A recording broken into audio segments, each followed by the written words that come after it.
अस्सलाम वालेकुम टॉरस, मैं हारिस अज़मी प्रोफेशनल एस्ट्रोलॉजर आपकी खिदमत में हाजिर हूँ अपनी ड्यूटी पूरी करने के लिए। जो मेरा वादा है आप लोगों से एक प्रोफेशनल अंदाज से एस्ट्रोलॉजी बयान करने का, उसकी पूरी रिसर्चेज लेकर आपकी खिदमत में हाजिर हूँ टॉरियन। ये हफ़्ता 29 सितंबर से शुरू होकर 5 अक्टूबर तक चलेगा। हफ्ते में 2 मेजर चेंजेस हैं और दोनों ही चेंजेस आपके लिए बड़ी मुफीद हैं। एक चेंज 4 अक्टूबर को मरकरी आपके 6th हाउस को छोड़ देगा और 7th हाउस में दाखिल होगा।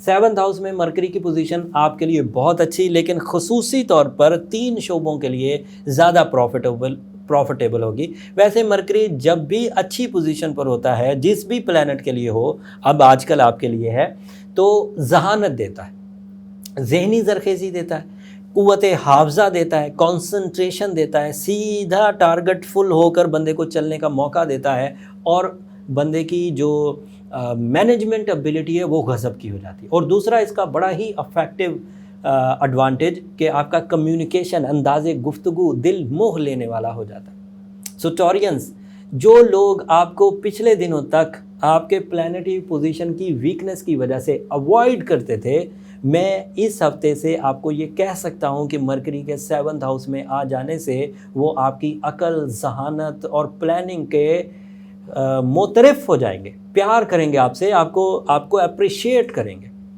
सो वो उनकी जो तवज्जो है वो आपको हासिल होगी, तो आपका दिल भी बशाश होगा, हशाशियत की तरफ जाएगा, प्लेजर की तरफ जाएगा।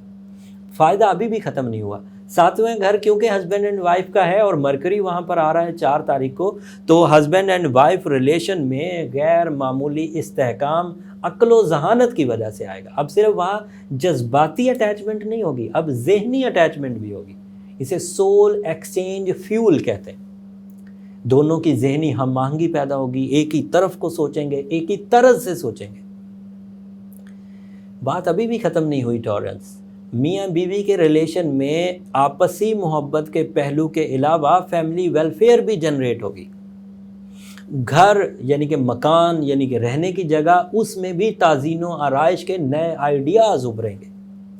आपकी औलाद की वेलफेयर का जज्बा इंक्रीज़ करेगा इसी मरकरी के 7th हाउस में आने की वजह से। ये मियाँ बीवी के रिलेशन हो गए। इसे लाइफ पार्टनरशिप एडवांटेजेस कहते हैं due to mercury in positive area. But अभी भी इसका एक और पहलू है जिसे हम लोग बिजनेस पार्टनरशिप एरिया कहते हैं। वहाँ पर भी आपको एडवांटेज मिलेंगे और आपका जो बिज़नेस पार्टनर होगा उससे आपकी जहनी हमांगी पैदा होते हुए आप बहुत तेज़ी से बिज़नेस को फ्लरिश करने के नए आइडियाज़ पर काम करेंगे, और काम करना भी चाहिए। अगर कोई टॉरियन ऑलरेडी तेज़ी दिखा रहे थे और अपने बिजनेस में कुछ ग्रोथ चाहते थे, तो प्लैनेटरी सेटअप इस वक्त उस बिजनेस ग्रोथ की पूरी सपोर्ट करेगी। और अगर कोई नहीं प्लान कर रहा था तो मरकरी की ये पोजीशन उसकी बिजनेस ग्रोथ प्लानिंग की वजह बनना शुरू हो जाएगा। ये मरकरी की पोजीशन 7th हाउस में। बट मरकरी अदरवाइज क्योंकि पॉजिटिव पोजीशन पर है टॉरियंस के लिए, तो स्टूडेंट्स बहुत फ़ायदा उठाएंगे, हर तरफ ही छाए रहेंगे। जहनी कारकर्दगी, तालीमी सरगर्मियाँ, हायर एजुकेशनल डिज़ायर बढ़ जाएगी। तालीम के शोबे में दिलचस्पी के अमूर बढ़ेंगे। तालीम को परफॉर्म करने के लिए जिस तरह की स्ट्रगल की ज़रूरत होती है वो कर पाएंगे।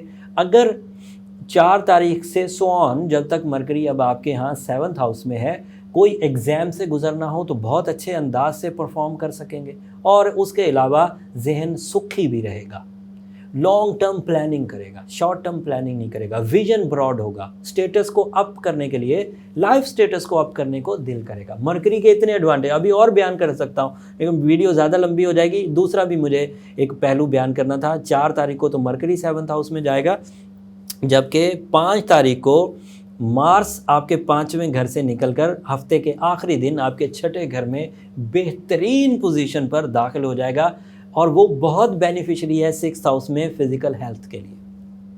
अगर कोई टॉरस फ़िज़िकल एबिलिटीज़ में अक्सर ही लथार्जिक, सुस्ती, कमज़ोरी, बीमारी की शिकायत करता रहता था, तो इस मार्स के 5वें घर की पोजीशन की वजह से उसका इम्यूनिटी लेवल इंक्रीज़ होगा और वो बीमारी को बहुत हद तक इस प्लैनेटरी सेटअप की वजह से रफ़ा कर देगा। अगर मेडिकली पॉसिबल हो तो, अगर कोई सिवियर डिजीज़ है तो क्योंकि इम्यूनिटी इंक्रीज़ करेगी तो उसमें कमी बहरहाल ज़रूर आएगी, अगर टोटली क्लियर ना भी हुई तो। उसके अलावा जिस्मानी सुस्ती जो आपको थकावट की वजह से हो जाती थी, मार्स के छठे घर में आने की वजह से आपका स्टेमिना इन्हेंस होगा और थकावट का पहलू डाउन हो जाएगा। बात अभी भी ख़त्म नहीं हुई टॉरियंस। सूरज 24 अक्टूबर को ही आपके 24 सितंबर से आपके छठे घर में है और छठे ही घर में अब आपके मरकरी है, छठे ही घर में अब आपके मार्स भी आ जाएगा, 4 तारीख को 5 तारीख को आ जाएगा मतलब। तो अब अगर मार्स 6 हाउस में नॉमिनल से एडवांटेजेस, जर्नल से एडवांटेजेस देना चाहता था, वैसे जर्नल नहीं देता, ज़्यादा ही देता है, तो सूरज की वजह से वो एडवांटेज गैर मामूली हो जाएंगे, हायर लेवल पे हो जाएंगे और सूरज बजाते खुद आपको फैसला करने की ताकत देगा। जिन फैसलों में आप अक्सर ही ग्रे एरिया में रहा करते थे, डिसीजन नहीं ले पाते थे, डरे ही रहते थे, रिस्क टेकिंग नहीं करते थे, सूरज के 6 हाउस में आने से रिस्क टेकिंग आराम से हो पाएगी। करेज भी डेवलप होगी। जिन चीज़ों से डर कर, इब्तदाई मुश्किल से घबरा कर काम छोड़ दिया करते थे, सूरज की सपोर्ट से अब मुश्किल आपको मुश्किल नहीं लगेगी। अब वो आपके लिए एक टास्क होगा कि मुझे ये भी करना है। लेकिन ये सब पहलू उन टॉरियंस के लिए स्मूथ हैं, उन टॉरियंस के लिए इफेक्टिव हैं जो लाइफ में वक्त की अहमियत समझते हैं। जिनके लिए वक्त एक जनरल सी चीज़ है, बेकार सी चीज़ है, उनके लिए ये बातें भी फिर बेकार हैं। मैं सिर्फ टाइम साइंसेस की तरफ तवज्जो दिलाने आता हूँ आपको। किसी मुफक्कर ने कहा था, बहुत पुराने मौलाना सदरुद्दीन रफ़ाई साहब, वो कहते थे पहले वक्त को मैंने ज़ाया किया, अब वक्त मुझे ज़ाया कर रहा। अगर आपने वक्त को सही अंदाज से इस्तेमाल ना किया तो आपको एक दिन मेरी ये बात याद आएगी कि वक्त आपको ज़ाया करेगा। सो जिन लोगों को वक्त की साइंस से मोहब्बत है, जिन लोगों को टाइम कीमती महसूस होता है, उनके लिए ये हफ्ता टर्निंग पॉइंट है। वो अपनी ज़िंदगी में चेंजेस ला सकते हैं। 2019 का अच्छा टाइम है टॉरियंस आपके लिए, और कुछ तारीखों में और कुछ दिनों बाद और अच्छा शुरू हो जाएगा। बस एक छोटी सी खबर, वीनस 9 तारीख को घर बदलेगा। वो आपके यहाँ इस वक्त 6 हाउस में है, तो वो 7th हाउस में चला जाएगा। 7th हाउस में वो एक आइडियल पोजीशन क्रिएट करेगा। उस आइडियल पोजीशन का मतलब ये है कि लव लाइफ भी अच्छी हो जाएगी। लेकिन वो खबर अगले हफ्ते में एग्जिस्ट करती है, अगले हफ्ते तफसील से बयान करूँगा। उम्मीद करता हूँ इस हफ्ते की खबरों को, मेरी एफ़र्ट्स को, मेरी इस रिसर्च को, मेरी इस मेहनत को आप अप्रिशिएट करेंगे। और मैं हमेशा की तरह आपसे वही दरख्वास्त करूँगा कि जब ज़िंदगी में एस्ट्रोलॉजिकल रिसर्चेज़ में इस नॉलेज के एवज़ ज़रा सी भी कोई खुशी हासिल करें तो मुझे अपनी दुआओं में ज़रूर याद रखिए। आपकी दुआएं मेरी दुनिया और आखिरत की सबसे बड़ी प्रॉपर्टी है, बेशकीमत, इसकी कोई कीमत नहीं हो सकती। अगले हफ्ते तक के लिए इजाज़त दीजिए। दाते दाते चैनल को ज़रूर सब्सक्राइब कर लीजिएगा, उससे हमारी हौसला अफजाई हो जाती है। अगले हफ्ते इससे भी अच्छी खबरों के साथ आपकी खिदमत में दोबारा हाज़िर होऊंगा। अल्लाह निगहबान।